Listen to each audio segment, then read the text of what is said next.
Praise God, hallelujah. So aning kagabi on kay before ta matulog kinahanglan nga mohatag-tag ka higayon og oras alang sa Ginoo mga friends, mga kaigalaan, mga kaigsunan ko diha sa Ginoo.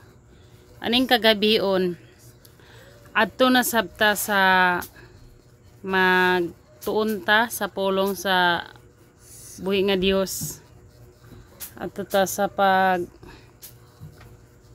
basa sa Biblia no kay atong kinabuhi kinahanglan gitag mga pulong sa Ginoo.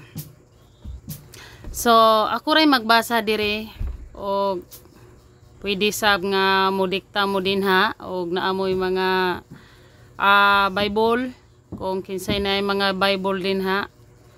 So pwede mo makabasa usab. Ang akong pagbabasahon karon is nasa Proverbio 2 versikulo 1 ngadto sa 1 og ngadto sa pitsa 2. So ani ra ni duha ra ni ka bersikulo kanirang 1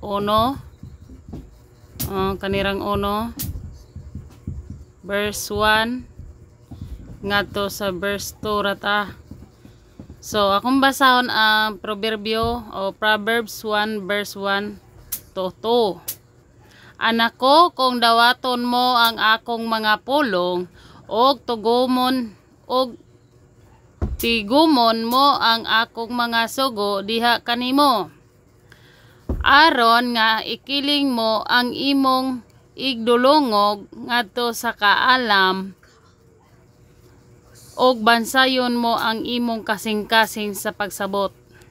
So panambago ni mga kahigalaan o kaigsuonan sa panambago ni sa ato buhi nga Dios sa mga kabataan o sa mga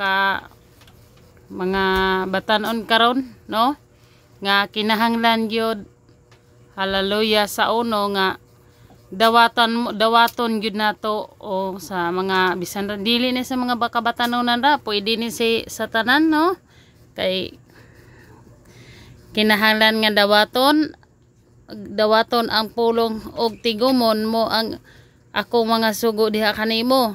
So ang pulong sa Ginoo nag-ingon nga ato siyang dawaton, diba? Unsaon man nato pagdawat? Atong ikiling ang atong mga igdulungog usab, atong mga dalunggan, mga kaalam, diba?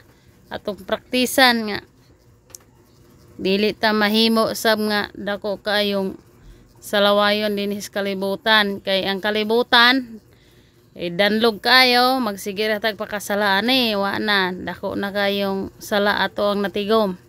So mas maayo nga ato ang paningkamutan nga kini nga mga pulongan nga nasa Ginoo ato gid ning matun-an og ato ning maikinabuhi. So maura ni akong i-share karong kagabi na is ang pulong nga gikan sa Proverbs 2 verse 1 to 2. So duha ra ka verse ni atong gitun-an ato ang basahon kay sa sunod na sab ang uban nga bersikulo. So maora na og mayong gabi sa tanan og mayong buntag sa tanan nga tuwa sa laing nasod no. So kana na mayong gabi once again. Good night and God bless.